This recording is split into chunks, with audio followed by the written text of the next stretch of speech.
And now for video 2, which means how to use the EA.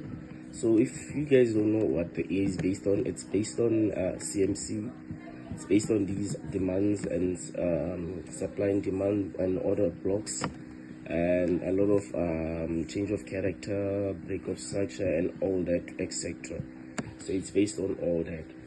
So yeah, basically the arrows that you see on the indicator are hidden there, but doesn't mean it's actually the same as an indicator. So some people would ask me, what's the use of having the EA and the indicator if they're both the same?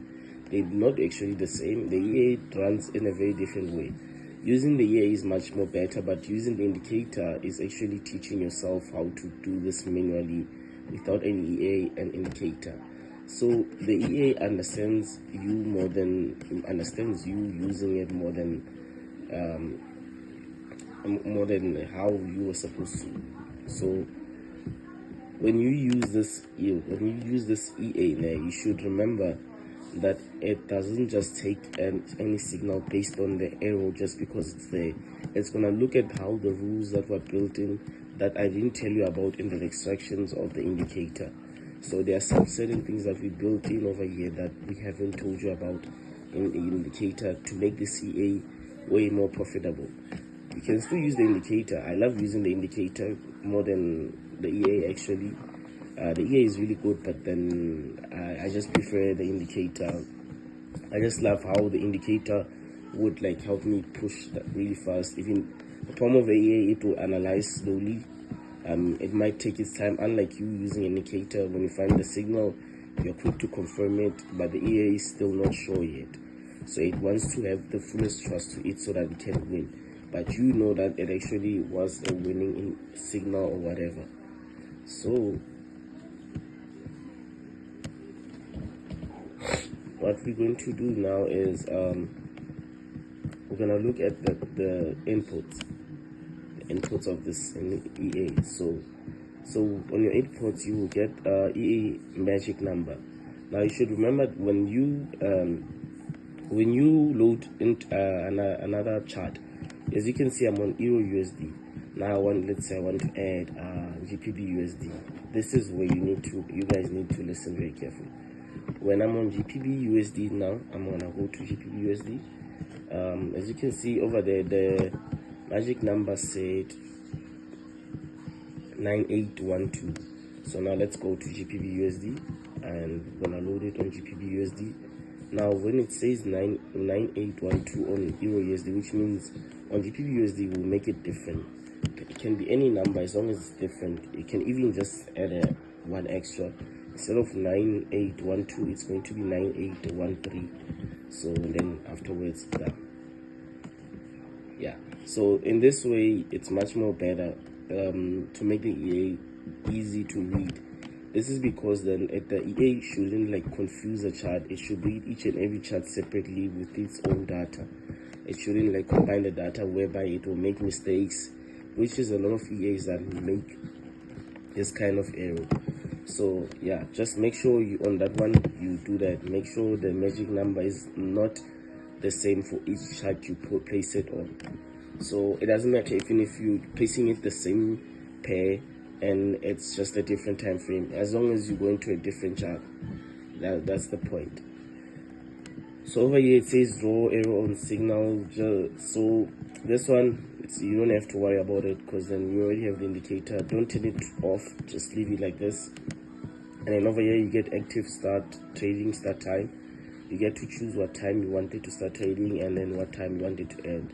And you can also choose if you wanted to close trades by the time that that time ends. It should close trades, which I do not recommend doing, because then what if you are about to be in profits by that, and then you already closed by that time? But then that's not something I recommend you guys turn on. But there is people who find it insufficient because they know the news. Sorry about that. So this is blow protection. Blow protection protects your account from the drawdown. This is good for prop firms. If there's a huge drawdown, it will reduce the amount of trading and it will like look for trades that are actually going to be in effect, like are going to cause a huge risk of drawdown and a huge risk of blowing your account. Now this was on Super Scalper. On Super Scalper it was a different one. It was a different working style, but now we made it different over here. And then when you go down, we got the indicator settings, which means the indicator over there. That one is not important that you change that, so you don't have to worry about these ones. And over here we have show only confirm breakouts. So some of you complain that on the indicator show confirm breakouts lags most of the time. So over here it doesn't mean that the signal will be late over here. We made it like very smart over here that whenever the signal comes in, it can be prevented from lagging. So it doesn't mean if it's on true it's going to lag, so no need to worry about that one. Just leave it on true. So over here we got trade entry signal source. You can choose if you only wanted to open trades with the arrow only, or if you wanted to use the supply and demands and change of character, break of structure, all of those rules. Otherwise, I don't know who would choose arrow only, but here's why I added arrow only and the supply and demand zone, CMC. So if you choose arrow only, you will get trades much more faster, way extremely more faster, because then it doesn't need to confirm it. It simply just takes a trade each time an arrow appears.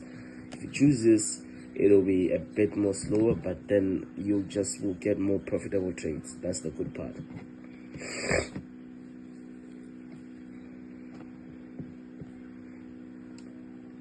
Close trade on opposite signal. So over here you get to choose if you wanted to close the trade if it sees opposite signal. Don't turn that on, because then it's gonna turn off your take profit. So I would prefer you guys rather go back the take profit, because then if you guys can notice, if there's a sell signal over here, and then over here you might even get a buy signal, and then you actually, it will close the moment it's actually back to the same price that you opened. So there's no use of that one. So buy trades allowed. You can choose if you wanted to open buy trades or either sell trades alone, depending on your decision. And then over here you got number of candles for order blow confirmation. The number of candles it needs to wait before confirming that this order block is actually safe for to open trades. And then we got number of trades per signal over here. Let me do this. I feel like this is a missing. I feel like there's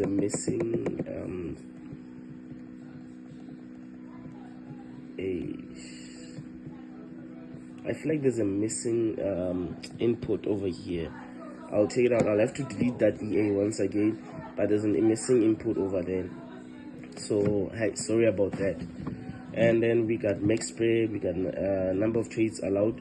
Over here you can choose if you want. You can choose how many trades should it open each time there's a signal that comes up.